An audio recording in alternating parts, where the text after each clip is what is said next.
Shalom à tous et à toutes, bienvenue sur cette antenne Lumière du Monde Télévision. Vous le savez, nous sommes à 100 façons et chaque semaine nous nous retrouvons pour débattre autour d'un thème en rapport avec notre vie chrétienne. Aujourd'hui, nous avons un thème assez intéressant. Prêt usurier, tontine crédit, quelle doit être la posture du chrétien? C'est le thème. Alors pour en parler, nous avons sur ce plateau Monsieur Ligue et Jérôme. Shalom. Oui, bonsoir Daniel. Comment vous vous portez bien, hein? Oui, très bien, merci. Alors, vous nous venez de l'Église méthodiste unie Côte d'Ivoire. Tout à fait, où je suis conducteur. Oui. Et dans la vie active, je suis consultant en gestion finance. Ah, consultant en gestion financière. D'accord. Merci d'être venu. Et nous avons également Monsieur Emmanuel Diabaté. Shalom. Shalom. Vous allez bien? Tout va bien, tout va bien. Alors, vous nous venez de la mission évangélique Église Promise. Je suis heureux d'être là. D'accord. Et vous êtes également conseiller financier. Tout à fait. Je suis conseiller financier, directeur d'un bureau d'études. D'accord. D'études financières. Tout à fait. Donc, vous êtes toujours dans les finances. OK. Nous avons le pasteur Sinclair Ndri de l'église SEMA. Bonjour, Daniel. Bienvenue. Merci. Alors, vous êtes financier aussi? Vous êtes... Non, je suis pasteur. Je suis pasteur à l'église SEMA. Ça se passe bien là-bas avec les fidèles? Oui, oui. Avec la crise actuelle, on adapte et on se réadapte. Dieu merci.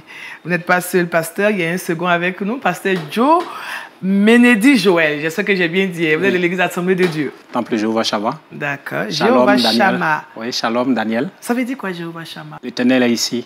Ah, il est ici avec nous aussi.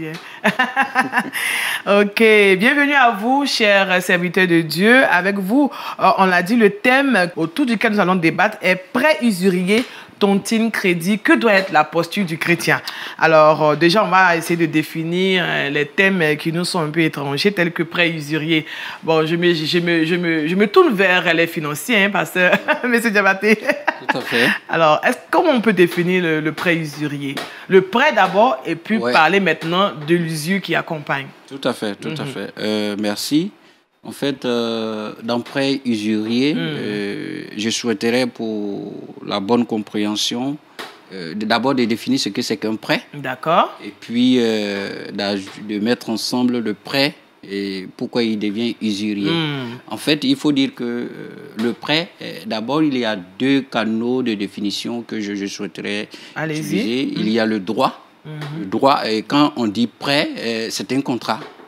C'est un contrat qu'une tierce personne, qui peut être une personne physique ou une personne morale, décide de mettre à la disposition d'une autre personne en vue que celle-ci puisse jouir de la propriété du bien qui lui est mis à disposition pour un temps bien précis. Je m'intéresse à la finance parce que ça sera beaucoup plus... avec des éléments. Est-ce que vous pouvez être un peu bref parce que oui, là, on a des pasteurs, je sais qu'ils auront quelque chose à dire. Ok, tout à fait. Oui, avec technicien, c'est pourquoi je voulais être précis dans les définitions pour que nous tous on puisse comprendre. Maintenant, d'où vient le mot usure? Le prêt, il est usurier lorsque il est consenti et son taux excède un taux normalisé qu'on appelle le taux moyen global. D'accord. Le taux qui est effectif, il est moyen global, qui est dans l'espace, lui au mois, qui avoisine 27%. 27%.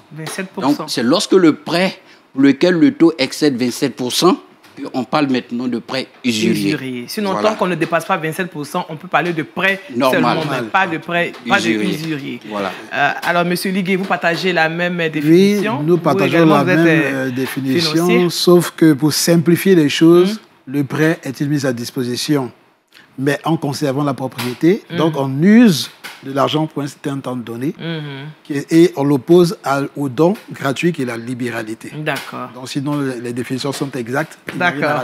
Lui, monsieur Diabaté, il est technocrate. Oui, tout à fait. D'accord, merci. Alors, pasteur Sinclair, que savez-vous du prêt usurier? Comment vous pouvez définir? Parce que c'est vrai que les financiers l'ont fait, mais vous, en tant que pasteur... Oui, peut-être ajouter pas l'aspect technique, mais ajouter à cela que le prêt, il est culturel. Il existe au sein de tous les peuples. La Bible en parle. ce n'est pas la Bible qui invente le prêt, mais c'est tout à fait parce que ça existait déjà. Oui. C'est du peuple que ça a été légiféré. Ok, d'accord. Il est culturel. Pasteur Joe, vous partagez la même manière de voir, tel qu'il a expliqué, le pasteur Ndri? Bien reçu, d'accord. La définition que moi j'ai donnée oui. En tant que pasteur, mais pas financier. Oui, pas financier, oui. C'est pourquoi j'ai bien apprécié voilà, la définition. Je l'ai défini simplement. Oui. Dit que pour moi, le prêt usurier, c'est prêter ou donner de l'argent, en parenthèse crédit, avec un taux d'intérêt supérieur au taux légal. C'est-à-dire un taux supérieur au taux légal à ce qui est dans la norme. Exagéré pour faire souffrir celui qui prend. Pour faire souffrir. Voilà. Mais pourquoi vous la faites souffrir l'autre qui veut? Moi, je bon, de manière volontaire, parce que lui veut avoir plus. Sinon, lui, il ne donne pas dans le but de détruire l'autre, mais la manière de faire du mal à l'autre puisque tu l'appauvris. C'est ça. D'accord. Monsieur Diabaté, vous voulez ajouter quelque chose? Oui, moi je voulais insister sur l'usure dont parlait notre aîné. Oui. On utilise le mot usure et je crois que la langue française définit l'usure comme forcer à faire. Plus loin, on parlera d'usurpation. C'est-à-dire on va jusqu'à lui mettre les pressions pour qu'il puisse convenir à votre décision. C'est ça. Donc, sans cela, il devient abusif. D'accord. Donc, on abuse d'une tierce personne qui sollicite le crédit en lui proposant un taux excessif qui, malheureusement, nous allons voir dans le déroulement. D'accord. Ce taux-là va avoir des effets négatifs sur sa personne et sur sa famille. Comme a dit le pasteur Joe, pour faire souffrir la personne. Lui, en tant que pasteur, il pense que ça fait souffrir la personne. Alors, on a un autre thème, la tontine. Je pense que c'est un thème typiquement africain, monsieur Ligué? Non, pas forcément. La tontine, ça existe un peu partout. D'accord. C'est une forme de capitalisation, en fait, de prêts internes entre amis. Et on se donne, la cagnotte est répartie à tour de rôle entre les membres de cette organisation. Bon, mais il faut savoir que la tontine, c'est vrai que ça existe, mais ce n'est pas quelque chose de légal non plus, puisque ce n'est pas formalisé. D'accord. Mais ça existe un peu partout. On va s'arrêter là, on va continuer peut-être après. Je peux réagir? Allez-y.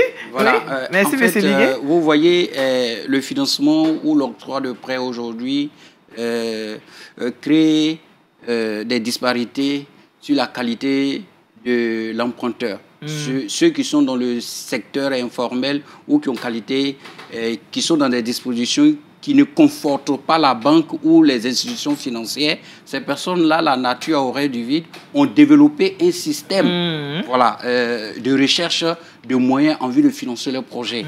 Donc, à l'origine, le doyen le disait, il n'est pas africain, mais de façon sociologique, socio-culturelle, nous les Africains, nous avons mis une singularité, une particularité à la tontine parce que ça crée des liens forts en milieu social. D'accord. C'est-à-dire que chez nous, en Afrique aujourd'hui, il y a même une définition africaine qui est celle-ci, c'est le regroupement d'un clan, d'une communauté, d'une famille qui mettent ensemble des ressources en vue de faire, si on peut appeler tout simplement du passe-passe, pour que chacun des membres puisse financer son projet. D'accord. Donc, c'est un mode de financement bien qui que s'est ça développé. Ne soit pas légal. Oui, non, c'est informel. C'est informel. C'est informel. Et dès qu'il devient usurier, c'est en ce moment-là qu'il est illégal. D'accord. Voilà. Est-ce qu'en matière de tontine, on parle d'usurpation? Merci. Bon. Là, je ne sais pas si on va laisser les pasteurs peut-être. Il va le pasteur Joe. Alors, en écoutant M. Diabaté et M. Ligué, on se rend compte que la tontine rejoint un peu ce que faisait l'Église primitive dans la Bible. Mais pas tout à fait. Seulement qu'au niveau de l'Église primitive, ce n'était pas pour réaliser un projet. Oui. Généralement, les tontines sont faites pour un projet, soit tu veux réaliser quelque chose, tu vois que tu es limité, donc vous voulez vous associer pour pouvoir réussir chacun son projet. C'est dans ce sens-là qu'on s'unit et puis on décide de quelque chose ensemble. Ici, il y avait des nécessités et il y en avait qui avaient assez. Donc il faut aider tout le monde pour que les gens puissent survivre pendant cette période de persécution. D'accord, pour ne Voilà. pas qu'il y ait Donc, des indigents. voilà, c'est tout juste la petite différence. D'accord. Là, c'est comment on appelle ça, la communion fraternelle pour s'aider les uns les autres et puis survivre face à cette persécution-là. D'accord, c'était donc Voilà. l'objectif est différent en fait. D'accord, Pasteur Sinclair? Oui, il y a un aspect qui se rejoint dans la tontine, tel que tout à l'heure soulevé ou défini par M. Diabaté. Sociologiquement, il y a cette solidarité. Il y a l'aspect solidarité, l'aspect communion, qui n'est pas toujours visible. Et puis il y a l'aspect financier. Bon, quelques-uns mettent cela plus en avant. Mais c'est l'aspect communion, l'aspect solidaire, le fait de mutualiser nos biens, c'est ce que ressort précisément dans les Actes des Apôtres. D'accord. Donc, je voulais rebondir aussi pour rajouter, renforcer ce que disait le pasteur. Alors, sociologiquement, la tontine est une organisation sociale. Et elle tient compte aussi de l'activité qui existait auparavant. Il faut savoir que toutes les sociétés se sont développées à partir de l'activité agraire, de l'agriculture. Alors, lorsque, par exemple, on a besoin de défricher un champ de 100 hectares, par exemple, et qu'on est seul, on va faire appel à la communauté. Donc, c'est une action communautaire, sociale, qui renforçait les liens, comme disait M. Dabaté, mais qui avait aussi une fonction d'aide, d'entraide. Oui. Vous voyez ? Et là, on ne parlait pas, effectivement, comme disait le pasteur, d'usure, d'intérêt, voilà. De rentabilité. Oui. Parce que c'était plutôt le côté d'entraide qui jouait. Mais aujourd'hui, avec le développement... Les choses ont changé. Des choses et on va dire la finance entre guillemets, les choses commencent à changer et on a tendance à rechercher un intérêt même dans la tontine. Oui. Parce que lorsqu'on dépasse le délai, il y a des intérêts même illicites qui s'imposent. Ah, vous êtes vraiment un financier parce que, effectivement, si on vous demande de donner chaque jour que vous dépassez, il y a un petit intérêt que vous ajoutez pour contenter celui qui doit prendre la tontine. Tout à fait, tout à fait. Alors, mais tout ceci, c'est dû à quoi? C'est dû à quoi? Est-ce parce que la pauvreté sévit? Est-ce parce que, surtout dans l'Église, hein, c'est vrai qu'on va y arriver, mais qu'est-ce qui fait qu'aujourd'hui, les gens se sont appropriés cette manière de faire? Je veux parler de la tontine. Tout à fait. Je disais dans mon intervention tout à l'heure que le système formel a malheureusement exclu une tranche de la population qui ne répond toujours pas. Elle ne sait pas lire à un niveau de renseigner toute une documentation, mais les besoins en ressources financières demeurent. Oui. Donc, les personnes là vont s'organiser pour pouvoir s'aider entre elles. Oui. Donc, c'est ça qui est à l'origine de la tontine. Mais de plus en plus, les institutions financières ont commencé à adopter des modes qui ressemblent, en faisant par exemple de la méso, ou bien en créant des structures de microfinance, parce que le doyen disait les établissements de microfinance, ce sont des sociétaires. Même si le nom commence à être pléthorique, ces personnes ne se connaissent pas. Oui. Il y a un conseil d'administration où ces personnes-là se rencontrent. Oui. En réalité, on se fait la mise, on se fait la passe. Un peu comme la tontine. Un peu comme la tontine, en fait. Donc, voilà, la nature aurait du vide. Ces personnes-là n'arrivent pas à capter le crédit ou n'arrivent pas à capter de l'argent auprès des institutions formelles. Donc, ces personnes-là s'organisent comme elles peuvent pour pouvoir financer leurs propres besoins. D'accord. Dans tous les cas, si on s'intéresse même aux microfinances, il y a aussi de l'intérêt. Hein. Tout à fait. D'accord. Alors, nous allons venir à notre sujet. On l'a dit, prêt usurier, tontine, que doit être la posture du chrétien. Alors, dites-nous, est-ce qu'un chrétien peut prêter ou emprunter de l'argent? Pasteur Joe. Non, Pasteur Sinclair. Parce que lui, il me regarde trop. Il faut qu'il lui réponde à cette question. Je définissais tout à l'heure le taux, les intérêts, le taux d'intérêt, oui. Les prêts comme culturels. Oui. Ce n'est pas spécifiquement biblique. Oui. C'est-à-dire que ça appartient aux différents modes de société. Dès lors, ça devient une question d'éthique. Et lorsque nous arrivons aux questions d'éthique, il faut savoir que nous ne sommes pas dans un mode qui interdit ou autorise. C'est ça le mode binaire. Mais selon les contextes, selon les approches, selon le contenu de ce que vous mettez dans le sujet, en l'occurrence ici, les taux, les prêts, ça peut être permis comme ne pas être permis. Quoi qu'il en soit, la Bible n'interdit pas expressément les dettes. D'accord. Les emprunts. Donc, un chrétien peut emprunter de l'argent. Voilà. Mais c'est dans le mode de remboursement ou bien la motivation qui pousse le chrétien à emprunter cet argent-là qui peut le faire basculer dans l'interdit ou dans le péché. OK. Alors, Pasteur Joe, Pasteur Sinclair vient de révéler un aspect, il parle de mode et la motivation qu'il y a derrière cette question. Bon, est-ce que le chrétien peut emprunter ou bien prêter de l'argent? D'accord. D'abord, la Bible n'est pas un guide financier. D'accord. Là, j'aime bien cette... Elle ne parle pas de tous les détails relatifs au prêt ou emprunt. C'est aux intéressés qu'il revient de décider s'il y aura des intérêts ou non, ou quel sera le taux ou le montant. Par contre, la Bible fournit des principes clairs et pleins d'amour qui doivent régir l'état d'esprit et le comportement de quiconque prête ou emprunte. D'accord. Alors, M. Diabaté, la Bible n'interdit pas. Nos deux pasteurs viennent de nous le dire. La Bible n'interdit pas de façon exprès le prêt ou emprunter. Vous qui êtes financier, certainement qu'il y a des chrétiens qui viennent vous voir par rapport à donc, la motivation. Quelles sont généralement les motivations pour les chrétiens quand ils viennent vers vous? J'ai entendu une expression que j'ai pris soin de noter. Oui. La Bible n'est pas un guide financier. Oui. Le pasteur Joe? Oui, du pasteur. Okay, écoutez, le chrétien, c'est un homme. C'est une personne qui vit dans une communauté, qui vit malheureusement encore sur cette terre. Oui. Et le chrétien, il a des besoins. Le chrétien a des projets. Soit le chrétien dispose de lui-même ses propres ressources, ce qui est difficile aujourd'hui de nos jours, avec le taux de pauvreté qui mine plus ou moins nos communautés.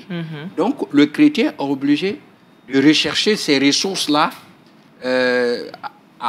dans d'autres structures ou par d'autres personnes. Maintenant, pourvu que ces dispositions, comme l'a dit le pasteur, ne soient pas des dispositions ou un mécanisme qui n'est pas la gloire de notre Dieu. D'accord. C'est ça. Sinon, le chrétien doit bel et bien emprunter.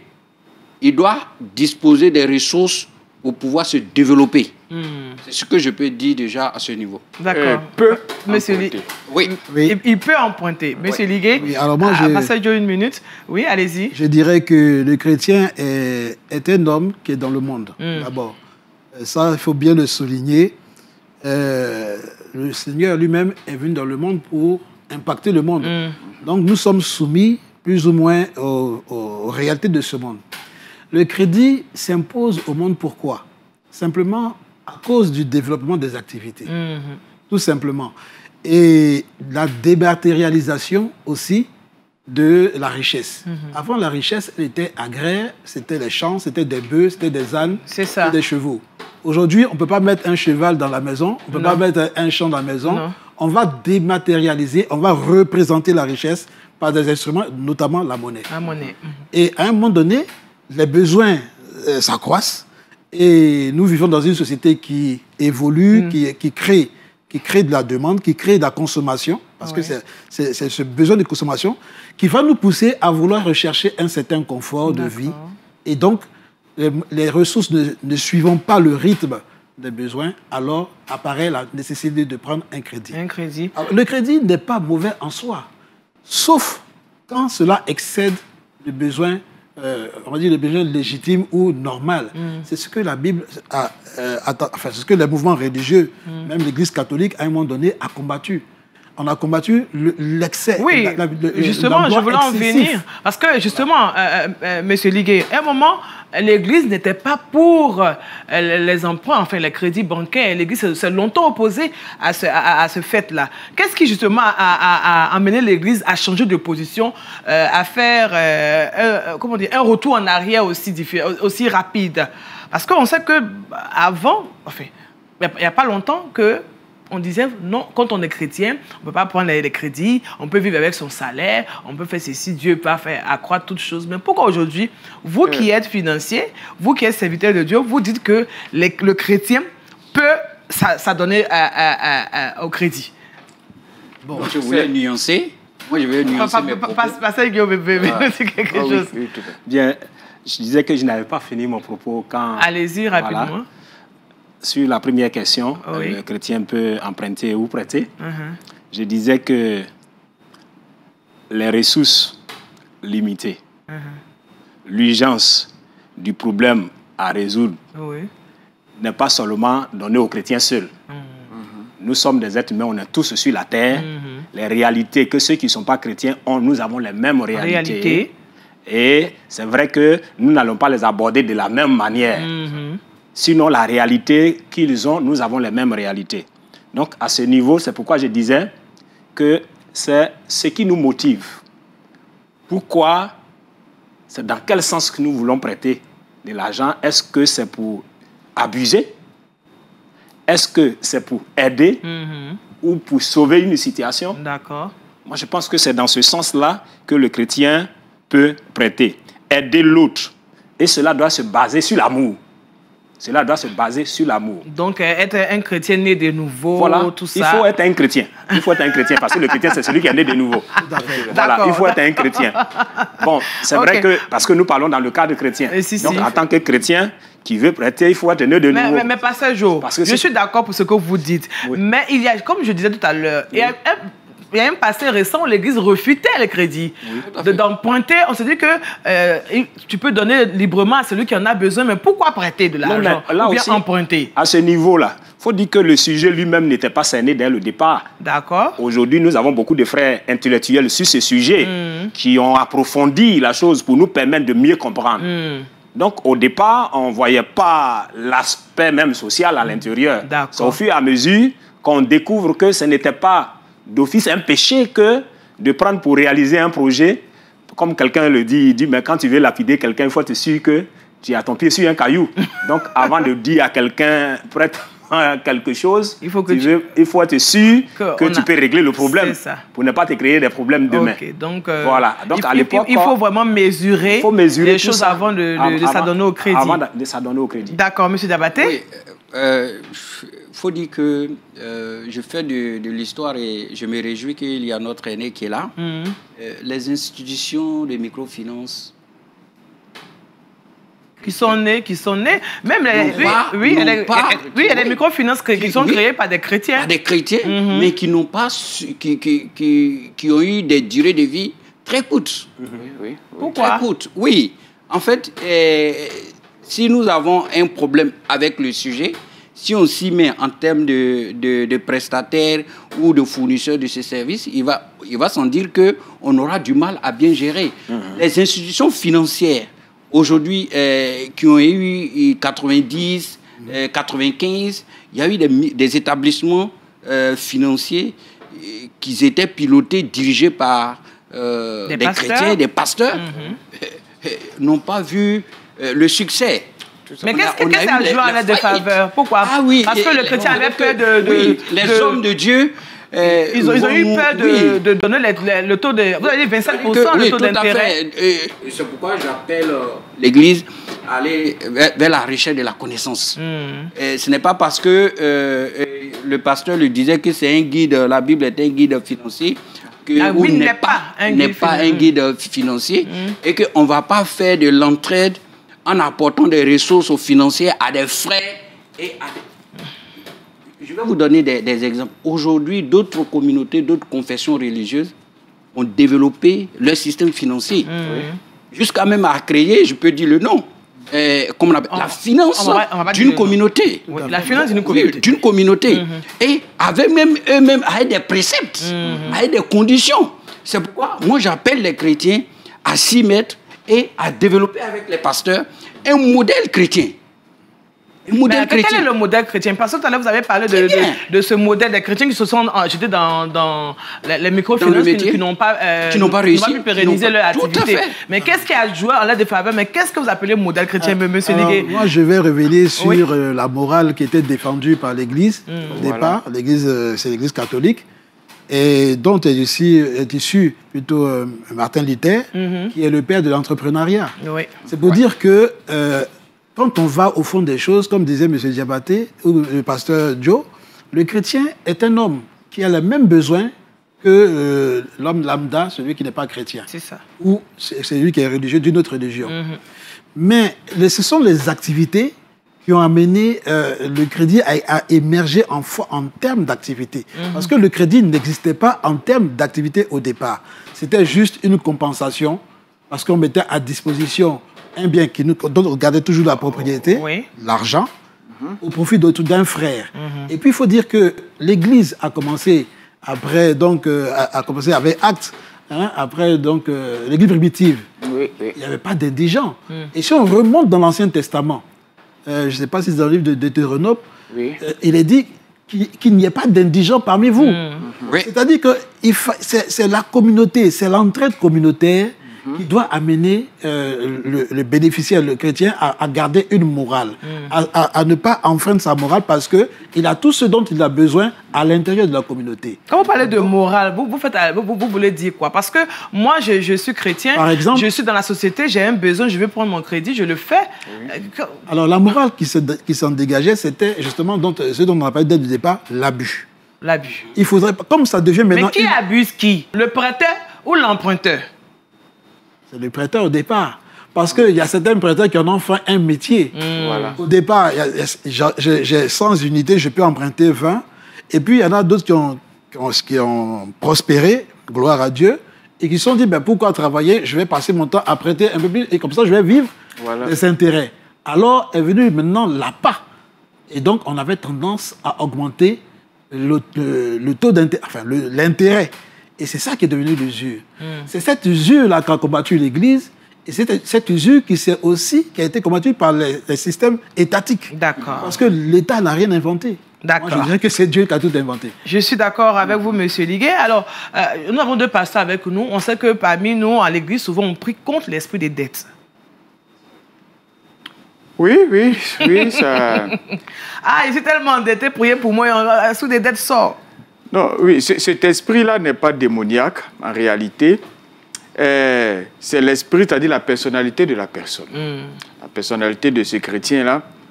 C'est ce qui explique d'ailleurs les faillites que les différentes entreprises de microfinance chrétiennes ont connues. Il y a cet aspect-là, forcément. C'est-à-dire que, comme nous sommes chrétiens, on se prête facilement l'argent. Il y a une mauvaise gestion qui en suit, et puis bon, paf, ça tombe. Voilà. C'est l'autre côté de la morale. Tout à l'heure, on parlait de morale, et il a dit, ce sont l'abus. Mais il y a aussi une autre question de morale à l'intérieur du sujet. C'est ce chrétien qui va emprunter de l'argent, mais pour faire quoi? Pour des futilités. Pour des choses dont il n'en a vraiment pas besoin. Pourquoi vous dites que c'est des futilités? Ça ne peut pas être des futilités, pasteur, puisqu'il en a besoin pour quelque chose. Non, mais justement... Là, vous pouvez voir comme une futilité, mais pour lui, c'est un besoin qu'il doit assouvir coûte que coûte. Non, oui, si c'est un besoin, il faut faire la différence entre besoin et désir. Si c'est un besoin, le technicien ou par exemple le conseiller qui était en face de lui, le lui aurait dit, lui aurait signifié. Mais lorsque, parce que mon voisin prend telle chemise ou à telle marque de véhicule, que moi aussi je veux forcément en avoir, en ce moment, ce n'est plus un besoin, c'est un désir. Donc la motivation n'est pas bonne. Voilà, la motivation n'est pas bonne. D'accord. C'est vrai. Pasteur Joe, merci, Pasteur Sinclair. Merci beaucoup, Sinclair. Oui. Je voudrais encore soutenir ce qu'il dit. Il y a la mauvaise raison d'emprunter ou de prêter. Il y a de mauvaises raisons. Vous n'avez pas encore répondu à ma question, pasteur. Vous avez dit quoi? À l'église, on prie contre l'esprit des dettes. C'est dû à quoi? Je viens à ça. Il y a les mauvaises raisons. Oui. Si nous avons de mauvaises raisons pour emprunter ou prêter, alors il va avoir des problèmes. Je vais donner quelques exemples de mauvaises raisons. Oui. Quelqu'un qui va emprunter parce qu'il veut aller faire funérailles ou mariage, ou bien il veut faire un baptême, ou anniversaire, ou un voyage, ou achat d'appareils. Mais c'est son besoin dans le temps.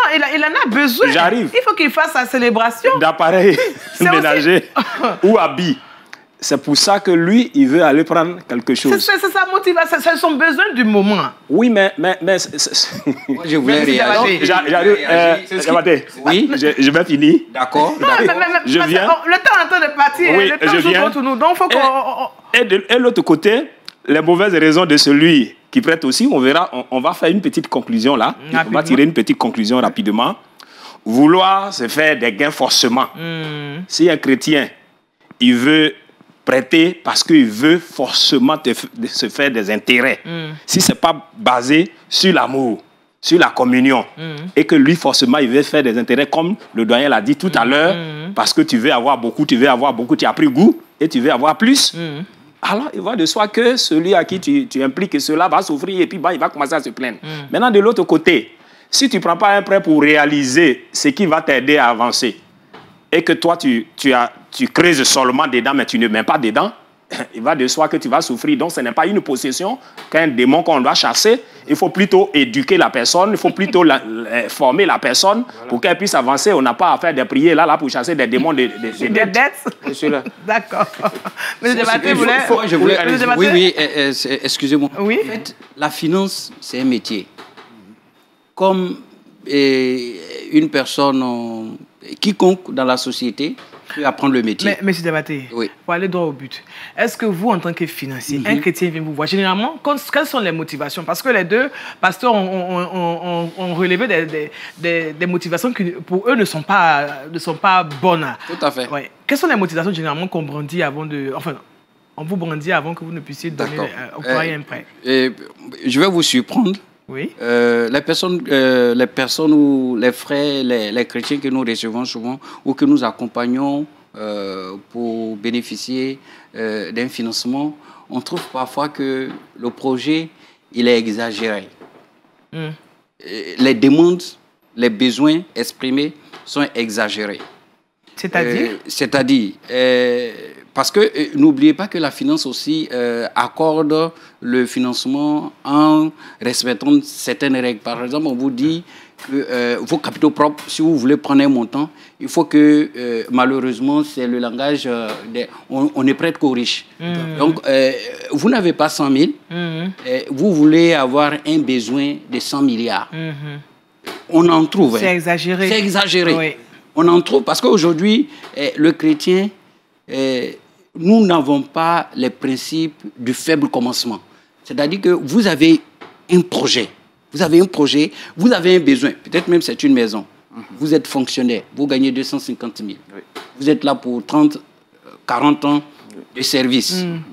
Mais si tu vas voir le banquier, il te dira, est-ce que tu peux trouver 10% ou 20%, maximum généralement 30% des 40 millions de la maison que tu vas acheter. Ne te précipite pas. Tu t'organises. Tu peux faire 5 années de service, 10 années de service. Mais le temps court. Oui, le temps court. Il faut que j'aime ma maison pour qu'on y tienne les cellules. Il ne faudrait pas que nous soyons envieux. Il ne faudrait pas que je sois un chrétien indigent. Ne vois pas la voie. Je suis un chrétien, je travaille, je gagne c'est pour ne pas salaire, mais je ne veux pas être un indigent. Donc, je dois prêter ce qu'il faut, ce qui je pense convenable pour moi. La conséquence, c'est quoi? On se trouve dans des situations d'endettement. Voilà. On se trouve dans des situations d'endettement. Tu ne peux que recevoir en prêt ce que ta personne ou tes moyens peuvent te permettre d'avoir. Si tu prends au-delà, oui, on en trouve sur le marché, tu vas trouver à 30%. Mais si tu prends, tu te retrouves dans une situation d'endettement. Tu te trouves dans une situation de faillite. Et on risque de prier pour toi. Maintenant, on prie pour toi, on intercède pour toi, on chasse les démons. Mais on chasse les démons de la dette. Oui, de la dette.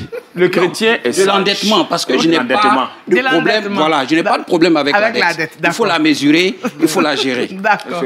Le chrétien est sage. Le chrétien qui veut arriver à cette situation de non-indigence dont tu parles là, justement, prend ses précautions. Il s'assoit, il calcule, il mesure. C'est ce que notre Seigneur Jésus même a dit. C'est ce qui va l'amener donc à prendre des dettes, à contracter des dettes dans des justes proportions. C'est ça. Voilà. Et ça se calcule, ça se mesure. Ces personnes qui ont des dettes à répétition, qui sont endettées à tout bout de champ, finalement, d'où cela vient? Lui, il a parlé de problèmes d'éducation. Je pense que c'est la responsabilité de l'Église aussi. D'accord. Voilà, parce que l'Église aussi a une part à jouer dans l'éducation de celui qui accepte. Aujourd'hui, on parle de plus en plus de pastoral holistique, d'éducation holistique. C'est-à-dire qu'avant, l'Église se penchait seulement sur le côté spirituel, mais de plus en plus, l'Église a compris que l'homme est un tout et qu'il faut aider l'homme dans tous les aspects de sa vie, y compris celui-là. Comment gérer les finances pour ne pas se retrouver endetté. D'accord. Voilà. Merci, Pasteur. Je voulais rebondir un peu aussi en disant que le Seigneur lui-même, Dieu, dans les livres de Psaumes et Ecclésiastes, recommande la sagesse. Et oppose à la sagesse la cupidité. C'est ça.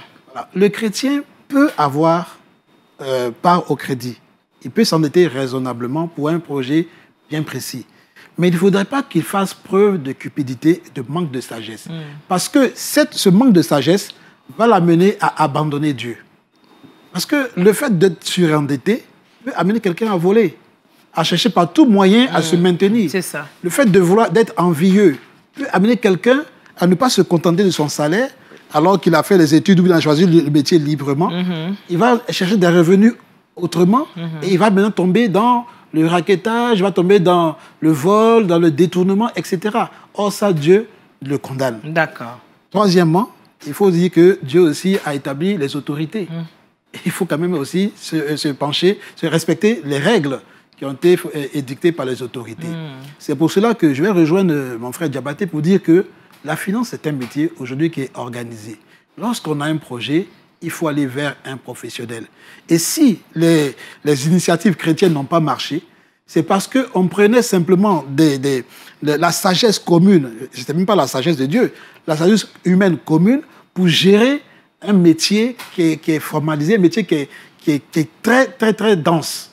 Alors, moi, je reçois dans mon activité de consultant des personnes qui cherchent à être accompagnées pour se développer, avoir un crédit. Et comme l'a dit M. Diabaté, des fois, le besoin il est excessif par rapport aux capacités.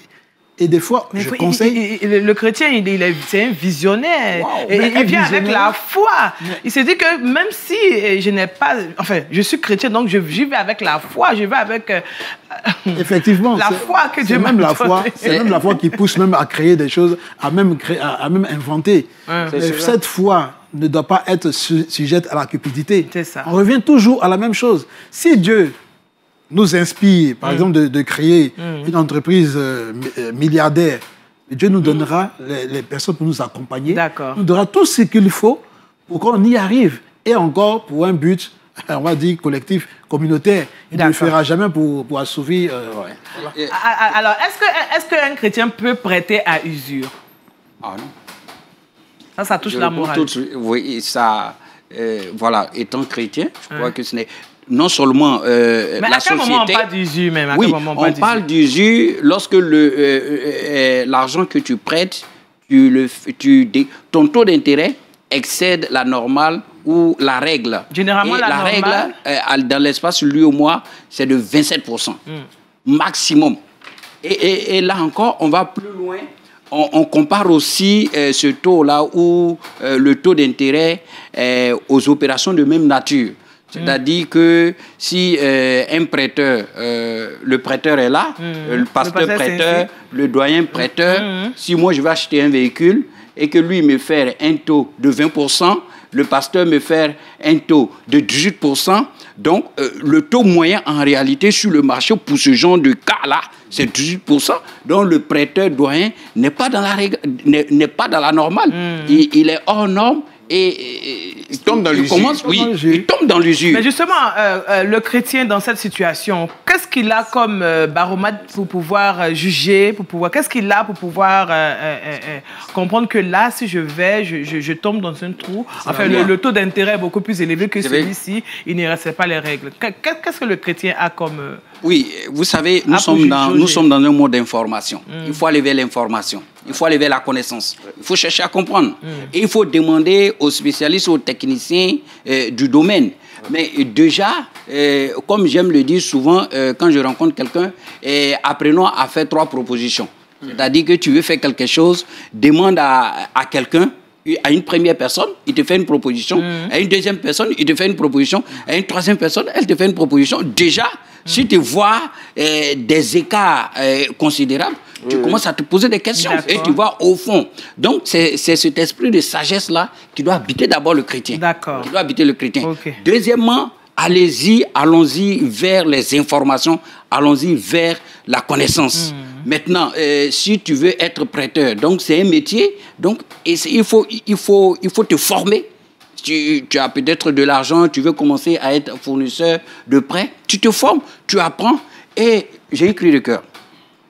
Aujourd'hui, de cœur à l'égard de l'Église. Ouais. Aujourd'hui, vous avez des techniciens avérés, expérimentés. À l'Église. À l'Église. Donc, il suffit, avec nos pasteurs, de voir. Parce qu'il faut que nous trouvions une norme qui serait accessible aux chrétiens. Je dis toujours, la nature aurait du vide. Si nous n'en faisons pas, le chrétien sera obligé d'aller s'endetter. Il faut que nous arrivions, doyens, à développer des mécanismes financiers propres à d'autres le font. Comment c'est un cri de cœur. Nous n'avons pas réussi hier. Ce n'est pas une raison de baisser les bras. Il faut continuer. Il faut continuer. Et les hommes sont là, les compétences y sont. Et nos hommes de Dieu peuvent nous aider à modéliser, à trouver un modèle à l'église où les frères et sœurs pourront partir. Parce qu'il y a des frères qui sont bénis, qui veulent faire ce service, mais ils n'ont pas de cadre. Ils n'ont pas de cadre. Voilà. Alors, Monsieur Liguet, oui, je voulais dire que, vous savez, Dieu dit lui-même que nous sommes la lumière du monde, mais je pense que nous n'avons pas assez compris ce que Dieu disait. L'Église, dans son organisation, a un formidable potentiel. Voyez-vous, l'Église est une institution qui, chaque dimanche, fédère des capitaux. C'est extraordinaire. Vous, dans votre vie, est-ce que vous êtes sûr que dans chaque semaine, vous avez un chiffre d'affaires d'assuré? Non, c'est pas sûr. Non, l'Église là. Mais l'Église, comment elle utilise cette manne, comment elle utilise cette puissance? C'est là. Parce que c'est une puissance. C'est une puissance. Cette puissance, elle peut être optimisée, comme disait le frère Diabaté, en entrant dans une activité formalisée.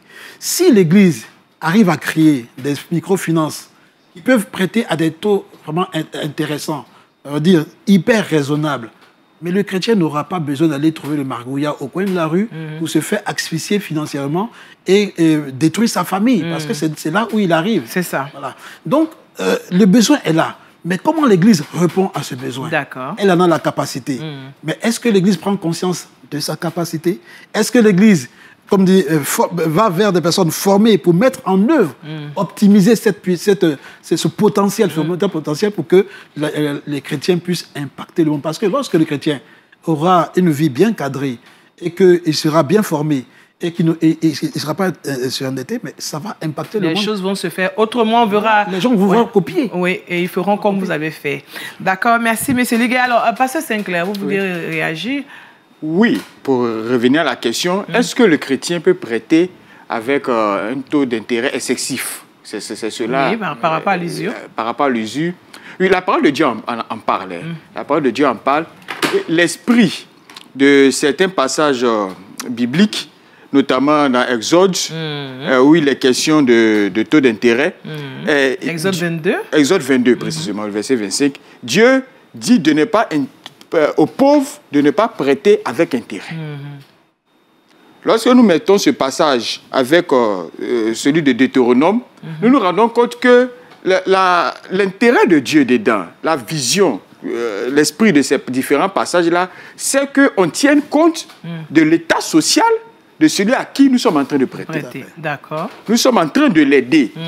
C'est vrai qu'il peut avoir un taux mais le taux ne doit pas être excessif au point de l'écraser. Voilà pourquoi, quand il est déjà pauvre, nous pouvons lui donner, mais sans intérêt. Nous pouvons l'aider plutôt à se relever. À se relever. Qu'à l'écraser. C'est cela. D'accord. Alors, ce n'est pas du capitalisme. Ce n'est pas le cas. Oui. Par exemple, aujourd'hui, de plus en plus dans nos églises, on voit qu'il y a des femmes qui se réunissent, souvent avec les mamans. Oui. Le comité de femmes, la tontine prend de plus en plus de la proportion dans le comité des femmes. C'est vrai que ça crée quand même quelques petits bobos, mais c'est pas parce que la femme chrétienne aussi veut se lever qu'elle s'organise pour... oui, mais c'est un besoin existentiel. C'est face à l'échec, justement, du système financier, j'allais dire légal, voilà, venir jusqu'à ces femmes-là, venir jusqu'à une certaine frange de la population, qu'elles se voient dans l'obligation. C'est justement, c'est là que la tontine est née. Alors vous admettez cela? La tontine à l'église? Oui, mais c'est réglementé. D'accord. C'est cela, c'est dans un certain cadre. Voilà, en ce moment-là, ça marche. Mais c'est dégueu. Je pense qu'à un moment donné, on a parlé de club d'investissement. Oui. C'était beaucoup plus adapté à l'emploi des besoins des tontines, parce que je peux pas, le mot tontine même me dérange. Pourquoi? Oui, ça me dérange. Mais ça dérange souvent les financiers. Oui, ça me dérange c'est un thème péjoratif. Non, c'est pas péjoratif. Ouais. Ça sort du système. La nature même de l'activité n'est pas bonne. Parce que la finance, c'est un métier. Vous voyez? C'est un métier qui doit être réglementé, sinon on va dans des dérives. Des dérives vraiment exponentielles. Et la tontine, ce qu'elle a de mauvais dans l'Église, c'est de dénaturer le rapport du chrétien vis-à-vis de son frère ou de sa sœur. Vous voyez, l'homme est ainsi fait. Oui, parfois. Quand tout marche bien, il n'y a pas de problème. Mais lorsqu'il y a un petit bobo et qu'on ne peut pas rembourser dans les temps, alors ça devient maintenant autre chose. On est prêt à tuer son frère. Or, que dit la Bible? Voilà. Alors que dans le système normalisé et formalisé, par exemple, si on fait des clubs d'investissement qui sont gérés avec tout l'appareil juridique nécessaire, il y a des sauvegardes, il y a des mesures de protection, des mesures de garantie qui permettent de ne pas mettre les gens dans des situations difficiles. Par exemple, on fait un club d'investissement, un tel prend une somme d'argent. Il se retrouve avec un décès. Bon, nous savons qu'en Afrique, comment c'est difficile, les décès. Et il ne peut pas faire face à son engagement. Il va voir donc les responsables. On va dire, bon, qu'à cela ne tienne, on va faire jouer la garantie. Ce chrétien ne sera pas exposé vis-à-vis de ses frères. Vous voyez, l'Église a tout... l'Église est en train de l'aider d'une manière... Alors, elle aide. Oui. Alors, l'Église a tout intérêt à sortir de l'informel, parce que là, la tontine, ce qui me dérangeait, c'est le côté informel. La tontine, c'est informel. Il faut sortir du côté, il faut sortir de l'informel et ouvrir même soit des clubs d'investissement, soit des microfinances, soit même, pourquoi pas, des banques, et puis même imposer le modèle au monde. D'accord, on est d'accord. Alors, Pasteur Dio, avant que vous ne preniez la parole, je voudrais rappeler à nos téléspectateurs que nous parlions aujourd'hui de prêt usurier, tontine, crédit. Quelle doit être la posture du chrétien? Nous sommes déjà dans les dernières minutes de cette émission. Alors, pour vous, Pasteur Dio, en tant que pasteur, vous pensez que quelle doit être la posture du chrétien face au prêt, à la tontine, tout ce qui cela encourt? Bien. Ce sera donc votre conclusion au fur et à mesure un tour de table. Comme nous l'avons dit tantôt, le chrétien est un être humain comme tout le monde, qui existe dans la réalité du monde, qu'il est ensemble avec tout le monde. Les réalités du monde sont là. La différence, c'est que lui, il doit avoir la sagesse de Dieu. D'accord. Exactement. Il doit avoir la sagesse de Dieu parce qu'il est né de nouveau. D'accord. La posture du chrétien doit être qu'il soit sage. Qu'il soit sage parce qu'il est né de nouveau. D'accord. Et avant de poser une action, il doit s'appuyer sur l'éthique chrétienne. OK. Il doit s'appuyer sur l'éthique chrétienne. Pour nos frères qui sont dans les finances ont des règles. Il faut que ces règles-là soient respectées pour ne pas se laisser influencer par les émotions. Parce que nous sommes chrétiens, mon frère est venu, comme c'est mon frère en Christ. Donc je fais comme ça. Et demain, quand il y a le problème, ça touche tout le monde. C'est ça. Il faut mettre chaque chose à sa place. En ce qui concerne la tontine, bon, la Bible ne parle pas clairement de la tontine, mais elle met l'accent surtout sur la communion fraternelle. Elle met l'accent sur la communion fraternelle. Si des frères et sœurs veulent faire une tontine, ils doivent se mettre ensemble dans un bon esprit. D'accord. En vue de réaliser le bien-être pour tout le monde, mais pas pour créer des problèmes. D'accord. Sinon, on risque de chasser les démons, comme tu l'as dit tout à l'heure, les démons d'endettement. Il faut éviter. Merci, Pasteur Joe. Monsieur Diabaté, financier. D'accord. Vous êtes chrétien, donc oui, selon vous, quelle doit être la posture du chrétien? J'allais que vous êtes dire, dans les finances. Tout à fait, c'est la finance chrétienne. Voilà. Je lance le concept. D'accord. Développons ça après, c'est la finance chrétienne. Alors là, nous allons développer. Quelque chose en train de se passer sur mon plateau. Tout à fait. En fait, aujourd'hui, moi je dis que, comme toute personne, le chrétien peut solliciter un prêt. Et ce que je déconseille, 2 points. Premièrement, il faut éviter d'aller prendre des prêts à des taux élevés au-delà de la norme. Et mieux encore, apprécier plusieurs taux pour prendre celui qui est le plus faible possible. Des sources de financement existent et il faut envoyer le chrétien vers ces sources de financement. Deuxièmement, on ne prend pas de prêt parce qu'il faut prendre le prêt. Vous avez un besoin, le besoin ne se résout pas en une seule pierre. Du coup, non, pas de tout. Vous n'êtes pas obligé. Il faut prendre votre temps. Oui, prenez votre temps. Parce que d'ailleurs, si vous avez un projet, par exemple, c'est en faisant chemin que vous corrigez le projet qui était monté initialement. Donc, allez-y au fur et à mesure, petit à petit. Évitons d'emprunter sur ce côté-là pour pouvoir faire plaisir, parce que j'ai une entreprise ou bien parce que j'ai un véhicule, bien j'ai une maison. Allez-y à votre rythme. Pour ce qui est de la tontine, moi j'encourage fortement. Mais il faut mettre des systèmes d'organisation pour pouvoir bien encadrer cela. Sinon, la tontine, c'est un moyen personnel, un moyen personnalisé pour la culture africaine. Parce que nous développons en Afrique l'entraide. Et l'Église, aujourd'hui, c'est un moyen idéal pour pouvoir développer cette entraide-là. Merci. Je vais m'arrêter là. Vraiment. Monsieur Diabaté Emmanuel, Monsieur Ligué. Et moi, je dirais que le chrétien doit marcher selon la sagesse de Dieu. Et le chrétien béni, c'est celui qui prête plus qu'il n'emprunte. Le Seigneur le dit dans sa parole. C'est cela. Donc, nous devons parvenir à cette image-là. Étant fait à l'image de Dieu, faisons tout pour refléter cette image de Dieu vis-à-vis de nos rapports, dont le rapport avec l'argent. D'accord, merci. Alors, pasteur Andri Saint-Cyr. La sagesse, merci. La sagesse, ça a été dit par les bien-aimés, la sagesse habite le chrétien. Il y a deux chrétiens au sujet. Celui qui prête et celui qui emprunte. C'est cela. Alors, celui qui emprunte doit être habité par la sagesse. Celui qui prête doit être habité, animé par l'amour et puis le respect aussi de la dignité. D'accord. Oui, parce que ça aussi, c'est biblique. D'accord. Merci à vous, chers invités, pour vos différentes interventions. Nous avons eu beaucoup de plaisir à rester avec vous. Le thème de cette émission, prêt usurier, tontine, crédit, quelle peut être la posture du chrétien? J'espère que vous avez eu tout ce qu'il fallait pour pouvoir faire face à ces différentes activités auxquelles vous voudrez prendre part. Que le débat continue dans vos maisons et nous, on vous donne rendez-vous la semaine prochaine. D'ici là, portez-vous bien et surtout, soyons sages en tant que chrétiens. Au revoir.